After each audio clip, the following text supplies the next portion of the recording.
This is Rob Tebbutt for Boxing Social in association with Betfred. Finally joined by dazzling Darren Barker, former IBF middleweight champion of the world. We're in the bubble this week for Conor Benn versus Benn-Formella. How are you, Darren? Very well, thanks. I've been trying to swerve you, haven't I?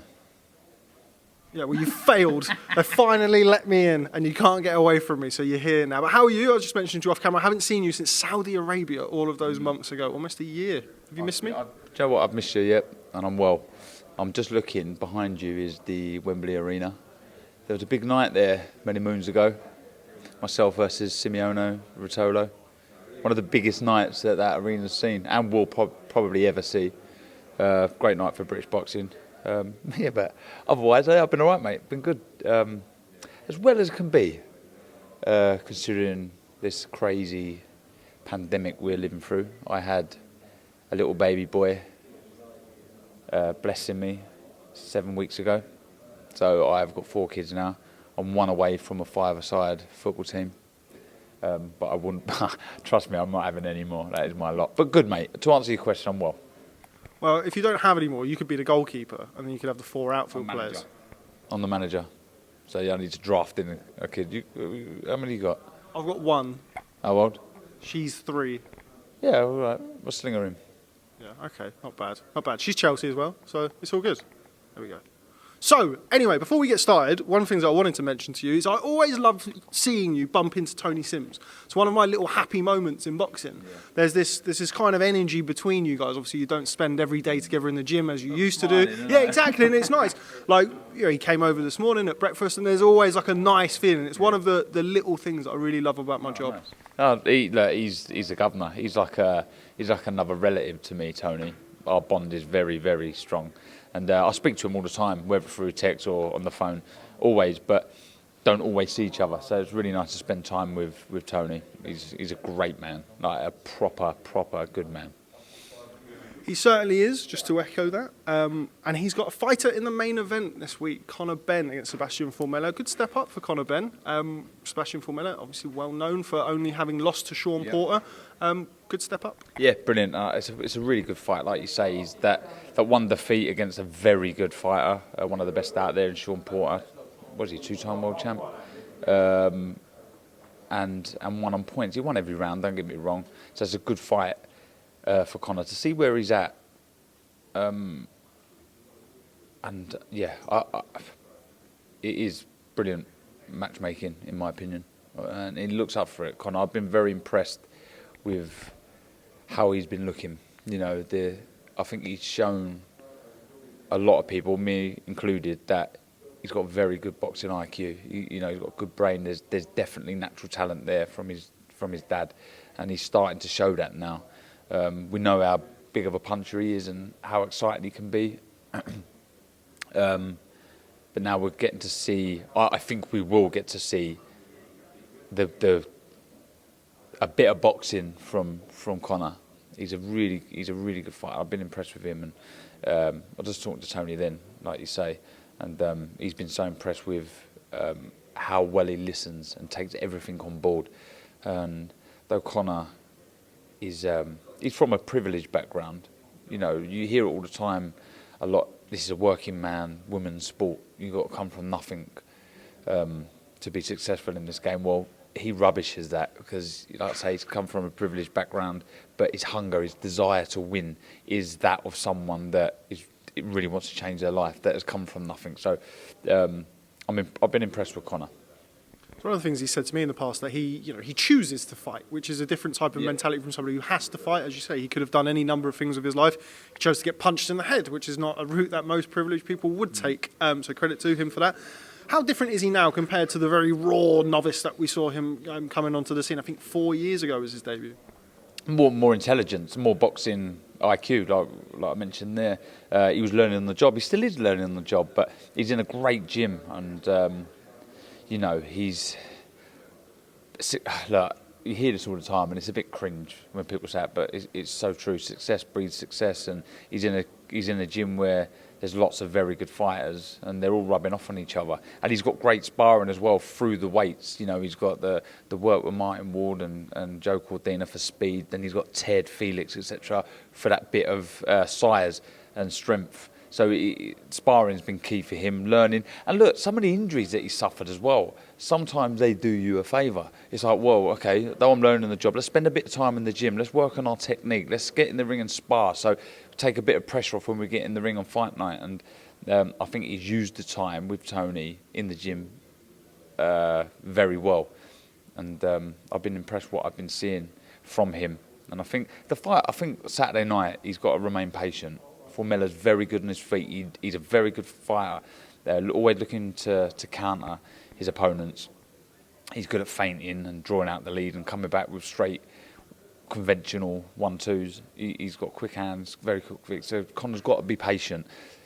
You know, don't worry if he loses a couple of the early rounds where Formella's quick, but he's got to be quick with his feet, Conor, for me. With someone who moves a lot like Formella, you can be guilty of sometimes letting your hands go and not bringing your feet in. You know, trying to catch and pin someone down. I think if Conor brings his feet in and matches the speed of hands with feet, he'll be all right. As we mentioned, this is a sizable step up compared to the opposition that he's faced so far in his career. When you're in the same kind of level as Conor is, when you were boxing as a professional, what is that like, having that first big step up fight? Do you remember your preparation for it, and mentally, how does that affect you? Yeah. Do you know what? I remember being a novice pro, and I remember seeing Lee Meager, clear as day this, and he was top of the bill. I can't remember who he was fighting. And he was the main man on the poster. And I remember saying to Lee, I said, ain't you nervous? You know, it's all on you. You know, you're the top of the bill. I remember him saying to me, no, because it's a natural progression. You know, you're on the undercard, then you're chief support, then you're the main man. So you naturally get there. But nothing can really prepare you for it. I remember I was that person. I was always on the undercard of Cole Froch, etc., Lee Meager. And all of a sudden I was fighting for the Commonwealth title. And you're top of the bill, big picture of my face on the poster, and it's nerve-wracking. It really is nerve-wracking. And you, to be honest, though you do a lot of sparring with world-class fighters, you don't quite know how good you are until you actually make that step up. And this will be a massive box ticked for Conor. If he gets through this, he'll really get a lot of belief from this. I've beaten someone that's campaigned at the top level. A very good fighter, and it really does. Look, I'm telling you now, natural talent plays a part if you're a good boxer, and obviously your fitness and conditioning plays a part. But this is the biggest part in boxing, without a shadow of a doubt. Every man or woman, if they're able to, can get fit enough to compete as a boxer. But not everyone can be fit enough up here, and that's dealing with the pressure, expectations. All things like that. Coogan behind. Get him on camera. He's never. No, he's shaking his head. He won't come on camera. You don't want to give Boxing Social the Coogan clout. Doesn't want to share the pie. No, he don't. Yeah. He told me a fact the other day. He wound me up a little bit. Coogan's never had a tea or coffee. And when I say to him, come on, let me make you a tea and a coffee, you just take a sip. He's like, no, I don't want to ruin the story. That's the only reason, because he's got this story that he's never had it. It's winding me up, though. Coogan only drinks champagne and the tears of other online boxing journalists. Anyway, going back to that, yeah, so it's a big mental, the biggest part of this game is up here, 100%. And like I say, Conor gets through this Saturday night, that will go on leaps and bounds because he would have passed that test. Flick through the rest of the card. Somebody we had breakfast with this morning, Fabio Wardley, in an interesting fight with Richard Lartey. That bit of love that bromance between you two, it's beautiful. It's a beautiful thing. It's beautiful, but apart from the fact that seemingly every single one of his fans now fat shaming me all over Twitter. Luckily, I've got thick skin. Well, I've got thick everything, which is why they're saying it. But yeah, no, it's been nice. But I could probably do without the abuse. So if people are watching this, we are only joking. Please leave me alone. Fatty, bum, bum. Right, anyway. Yeah, Fabio against Lartey. I always think of coffee. I can't help it. Another good fight. I think it's a really good fight. And I think it's a fight where Fabio can look good.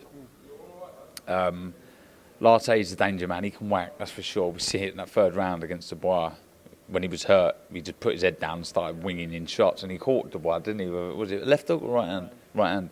So it's a good shot, a good fight for Fabio. But like I think it will look good. I think when we were talking before, I was telling you that the feint is the perfect move for Fabio in this fight. Feint, get Lartey to lead, throw a big hook in. You can make, to be honest, he can look good in this fight. He really can. Just got to be smart and wear Lartey down and make him miss, make him pay. One of those. I expect him to win and to look good. It's one of those performances for Fabio Wardley, or rather one of those matchups for Fabio Wardley. We've seen Lartey against Daniel Dubois, against Nathan Gorman very recently, where he can really kind of put himself amongst that domestic level. It's been one of the real success stories of kind of post-lockdown boxing, Fabio Wardley. Yeah. Good performance against Simon Vallily, now has another opportunity this weekend. Yeah, I've been very impressed with him.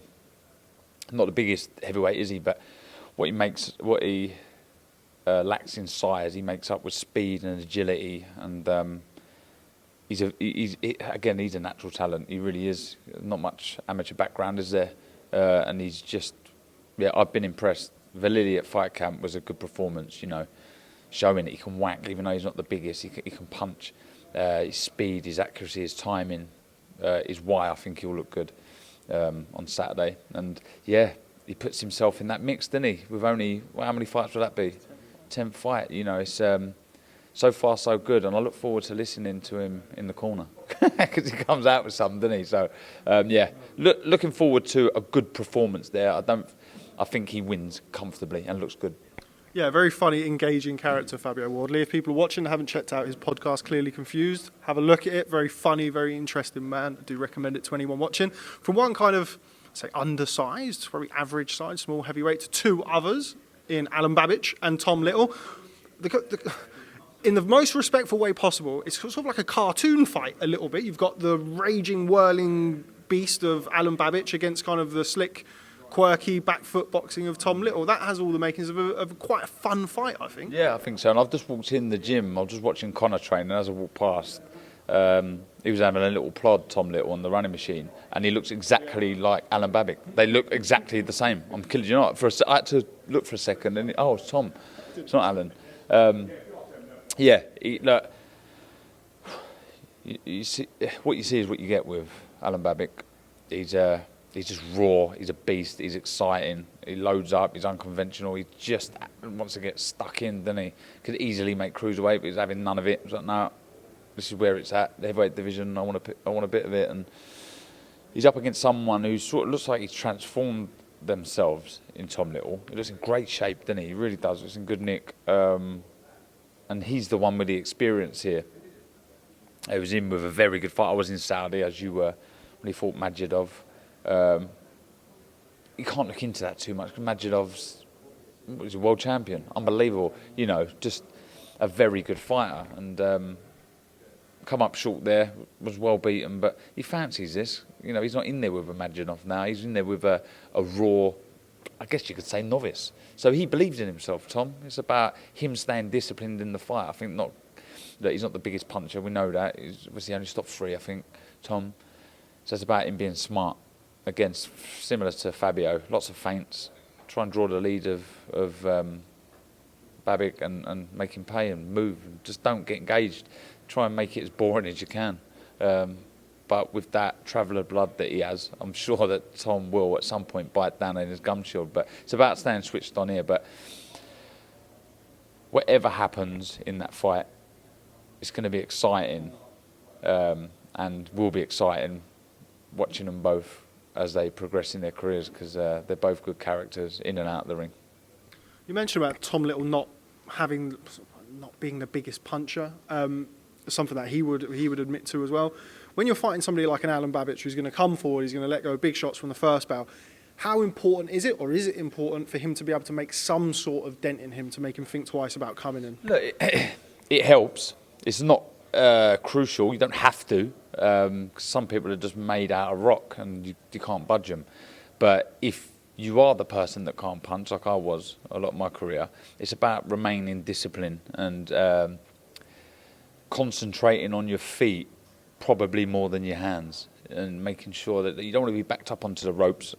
One thing I try to do is, and I always say this, whether doing commentary or I'm talking to someone, it's about, even if you are you're not the aggressor in the fight, try and hold the centre of the ring so you've always got space behind you, and when Babic does come, get that feint, take the step back, move away from the ropes and back to the centre. If you can remain disciplined like that and get that in your head and keep the output with your punches quite low but accurate, quality instead of quantity, it makes up for the lack of power.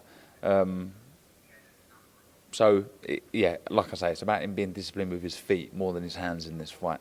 But it does help if you can put a dent in your opponent. Right, so those are the heavyweights that are fighting on the card. Now, one heavyweight who we were expecting on the card, who of course isn't on the card after his retirement, the White Rhino, Dave Allen. You know him as well as anybody in the sport. Just your thoughts on his retirement. Yeah, he texted me last week. Was it Friday? It was Friday. He texted me saying, can I have a bit of advice? I went, yeah, go on. And he just said, I don't think I've got it anymore. I went, and that's it. I left him a voice note and just said, look, you said it there. You don't want to be going in there. Though he didn't pick up a title, look at where he is. Look how recognisable he is, and what a mark he put in this game. It was such a fun career, and I'm proud to have spent time with him and been a very small part of it. He's had some great nights, and that one that we both shared against Lucas Brown at the O2 was great. And though we can't ever celebrate a title, we can celebrate a great occasion like that not many can.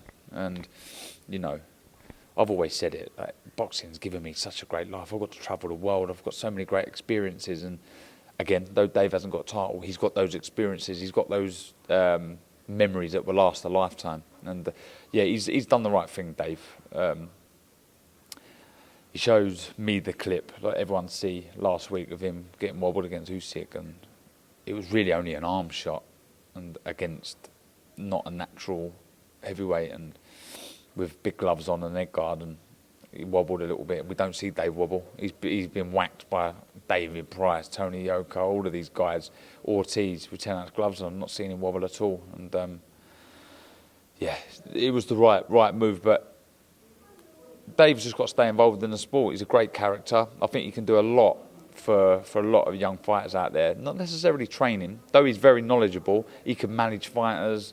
There's this side of things he could be doing. Look, it won't be the last we see of Dave, put it that way, but I wish him the happiest in retirement. And like I say, I'll have memories that will last with me for a lifetime with my time with him.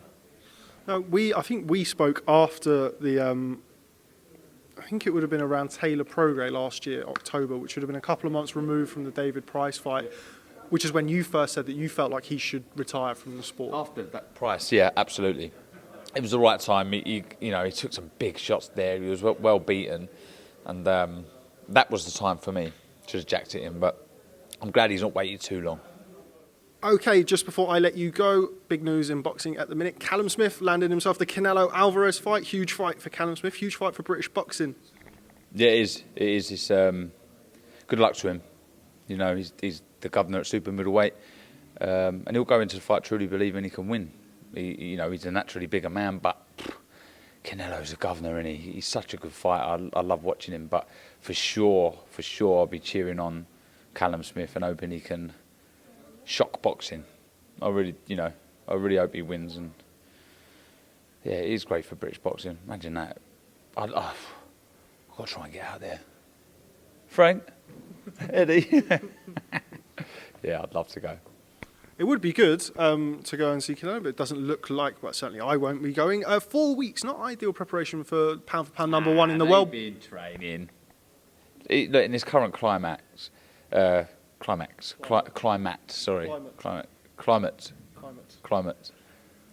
See, current climate. Yeah, you've got to stay fit, and I think someone as professional as Callum and Joe, they're not going to be sitting on their hands waiting. They would have been training. They knew that their name was in the hat for the biggest fight in boxing, so they would have been training, as obviously Canelo has. So, and I think if anyone out there is a current active fighter, stay fit, stay in the gym, because you just don't know what's around the corner. My best example of this is Steve Robinson, all in many moons ago, when he come in at short notice and ended up becoming WBO, was it featherweight champion of the world? You know, stay fit, stay in the gym. Get one crack at this career, so do the right thing. But yeah, Callum-Smith, I wish you all the best, mate. Absolutely, well said. On that fight, Callum-Smith versus Canelo-Alvarez, obviously people are talking about the size advantage. Callum-Smith is this kind of giant at super middleweight. Is that going to be kind of his best shot of winning, trying to impose his physical size and strength on Canelo-Alvarez? Obviously, much easier said than done. Yeah, I think approaching a fight against an elite level fighter, I think you've got to be a bag of tricks, in my opinion. I don't think you can be the same throughout. Because the reason for that, even though it may be a working formula, eventually a very good fighter will suss you out. He'll find a little chink in that armour, even if it is going so well. So I think it's about being versatile, changing things up, trying to oppose his size on Canelo, and then use your range, then use your feet. Just mix things up. Again, I hate talking about myself, but it's the only reference points I have a lot of the time. And when I fought Martinez, it was, I was doing the same thing, and though it was effective early on, it got to the midway point, and he went, I'm gonna have to change things a little bit, and he done that. And that's what I learned from being in the ring with an elite level fighter. You can't just do the same thing, because you will get sussed out. And I think for Callum in that fight, it's about just doing things a little different. Again, I'm a big advocate of the feint. I think it unlocks the puzzle that's in front of you, so lots of feint. Just mix things up, and I think if he can do that, and again, stay disciplined, that's his best chance. But it's hard to look past Canelo, because I've been so impressed with him. I love watching him. But like I say, we'll definitely be cheering on our man. I really hope he can, like I say, shock the boxing world and win arguably the biggest fight in boxing. He's the biggest name out there, isn't he? Where does it leave your old mate, John Ryder? Obviously, he's been calling for a Callum-Smith rematch, Billy Joe rematch. Billy Joe's now fighting Martin Murray, Callum-Smith's fighting Canelo-Alvarez. Anything you've heard on the grapevine about what happened with Mr. John Ryder? Genuinely not heard anything. I think they're trying to get him out on the 12th. I love John. What a man, what a fighter. I always tell one story about John when I fought... it's Tom Little. When I fought Martinez, we was out in Canada, and we got let down by a sparring partner, and we rang John and went, John, we've got to get you out, we need some sparring. So John jumped on a plane, flew to Niagara, I can't remember the airport now, and drove straight to the gym after getting off the 10-hour flight, straight to the gym, and done 10 rounds with me, and I was flying. You know what I mean? I was fit as a fiddle. It took me about a week to get over the jet lag. I didn't spar. I think that was my first spar. I can't remember. I just thought, you're an absolute animal. Bashed me up for 10 rounds. And after just getting off a flight, it was incredible. And massive fan of John. A big fight looms for him, I'm sure. It's got to be sort of looking at the winner of one of those fights. Billy Joe Saunders, Martin Murray winner, Daniel Jacobs Games Rosado winner. So one of those fights surely has to be next for John. He's there. He's right there. He was so impressive against the best super middleweight out there, and the man who's got the golden ticket, if you like. He was so impressive against him. Boxer. He was so disciplined and boxed so well. He was a man possessed, and he's paved his way, and he's earned the right to get in there with one of the big guns now. So it's about just being patient. It must be so hard for him, but he's on the cuffs of something big. Without a doubt, deserves to be a world champion in my eyes. Okay, well, dazzling Darren Barker, always a pleasure catching up with you. Yeah, hopefully you don't have to wait a year to speak to you again, but always a pleasure. Thanks very much for speaking to Boxing Social. Always a pleasure, mate. Cheers, mate.